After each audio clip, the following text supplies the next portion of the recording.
If you're having issues with one neurotoxin brand, at least, that you've been doing for a long time, it's very possible that you just need to switch to a different brand, and that will really, solve the issue for you.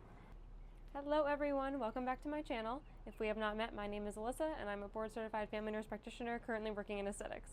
I'll be making videos on healthcare, lifestyle, fitness, and travel. So if any of that sounds interesting to you, be sure to follow along for more videos. So this is episode 2 of my series, Let's Talks About It, where I go over different topics regarding Botox, aesthetics, and any other questions or concerns you may have about Botox. So in today's video, I want to go over some of the reasons your Botox might not be lasting that full 3 months or so. I want to preface by saying that just because your Botox doesn't last does not mean that you got bad Botox or that you went to a bad injector and they gave you, counterfeit product. That usually is not the case, actually. A lot of times people will come back and they'll say, oh, it's been 2 weeks and nothing happened and I don't know why. So I'm going to break down some of the reasons why that may be occurring. Maybe, for example, your friends might last 4 to 6 months, and then for you it's been a month and a half and you're already noticing changes. And that's not like you just kind of thinking, oh, maybe, it's not lasting or whatever. It probably, there are reasons for it, don't worry. So let's start. How long should Botox typically last? So it is certainly case dependent and each person is different. Just because your friend's Botox lasts 4 to 6 months does not mean that yours will. You definitely have to have expectations going into it. Typically speaking, Botox can last about 3 to 4 months. That longer range, usually we see that in patients who use Dysport, just because Dysport has a higher tolerance against faster metabolisms and other factors that may make your Botox sort of dwindle out. Touching on the whole metabolism thing, some people just have fast metabolisms. If you're someone with like an athletic build and you can't put on weight or something like that, you're male, if you're younger, if you have like a really expressive face, it might be contributing to that faster metabolism. You may just be one of those people that your Botox, unfortunately for you and for your wallet, it's going to wear off very easily. But that doesn't mean that your Botox isn't going to work or that you will never be able to have effective Botox.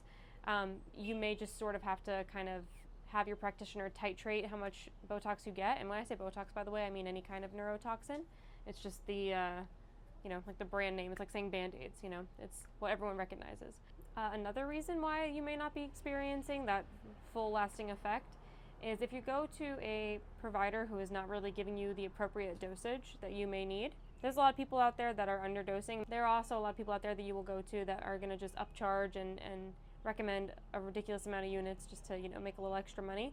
But you shouldn't get significantly less than you need in attempts to save money, because a lot of times it's a waste. It's not going to be effective and it's just money down the drain, essentially. Obviously, if you were going for that natural look, you're gonna have less units. You still want movement when you want that natural look. You're not gonna have like a frozen in time kind of face, but if you are looking for that, then you're gonna need more units.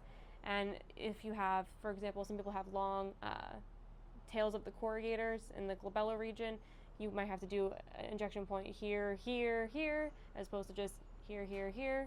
You may have someone who has like a really, high going forehead, and you would have to kind of make multiple injection sites as opposed to the typical standard, triangle pattern on both sides. So there's different treatment plans and dosings that we do for each patient, and it is case specific. It's based on your strength, it's based on your facial features and what kind of look you're going for.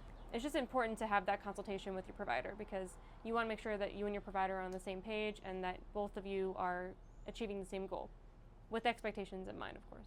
This kind of goes hand in hand with what I was saying earlier, but picking the right type of neurotoxin based on like branding is very important. So some people, they want Botox, it's the brand name, they've done it for years and that's what they're going to stick to. And if Botox works for you, then fantastic. But if you're not having success with Botox, or you are finding it to be less effective over time, whatever the reasoning may be that you want to switch, there is other options. It's very possible that your body has just gotten kind of used to the medication because you've been doing it for so long and getting it in the exact same spots over and over again.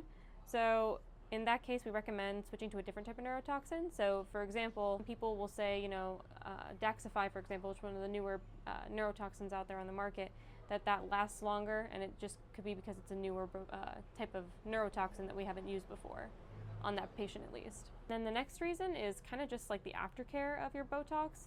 So we always teach our patients after we're getting any kind of neurotoxin done, you are supposed to have no hot tub, sauna, sweating, working out, for the rest of that day. Head needs to be elevated for at least 4 hours, and then you don't want to put any pressure on any of the areas. So for example, I always tell patients, if you get your forehead done, don't wear a headband, don't wear a hat. Get your DAOs done, don't do this, you know. Nothing that's going to push products in places that we don't want it to be, because that's going to contribute to your Botox not lasting, and especially if you're sweating a lot, you literally sweat the product out.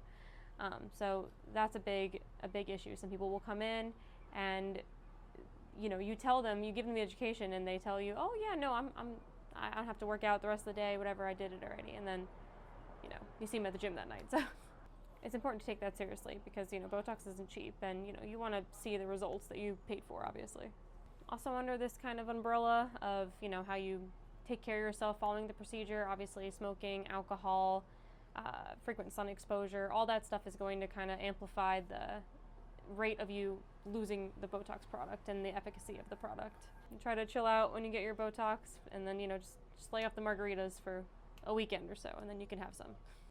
So those are some of the reasons why you may be kind of noticing your Botox just fade a little bit or not last as long as you've expected it to. On the flip side, there are some things you can do to kind of increase the likelihood that it's going to last. So number one, make sure you are picking a reputable spa with good injectors that are using actual on-brand Botox, Dysport, Xeomin, whatever. You never want to be going to a place where they're not putting in what they say they're putting in. Consistency is also really important. Getting yourself on a treatment schedule where you're going every 3 to 4 months, just constantly going. It actually, over time, makes your appointments less expensive, because your body is, those muscles are getting relaxed so much that there's going to be less movement over time. So you're going to need less units. So that's actually a very, very good thing. And then always, sunscreen. Just do your best every day, even if you're going out to the, you know, mall and coming back and, oh, I only went outside for 5 minutes, just in the car, whatever.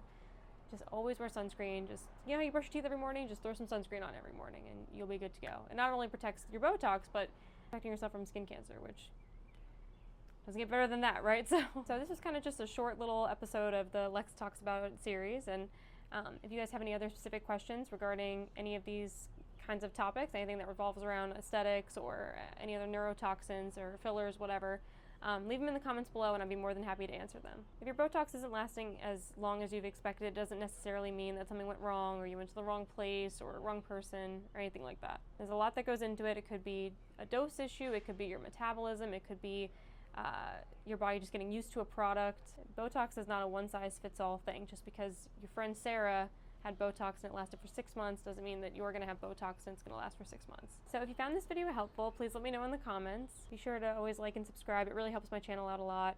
You can also follow me on Instagram and TikTok. It's at AlyssaDTheNP. I'll leave it here. But it does help out the channel a lot, believe it or not. Thank you guys so much for watching to the end, and I'll see you guys in the next one. And then this is off topic, but I wanted to show everybody. Look at her. This is Maple. Hi, say hi. She's 8 weeks old, so she's, I don't think she knows that she's here yet, but we just got her, and I have a video that I'm gonna make about her when we got her, but I just wanted to show everybody. You say hi. Wait. Hi.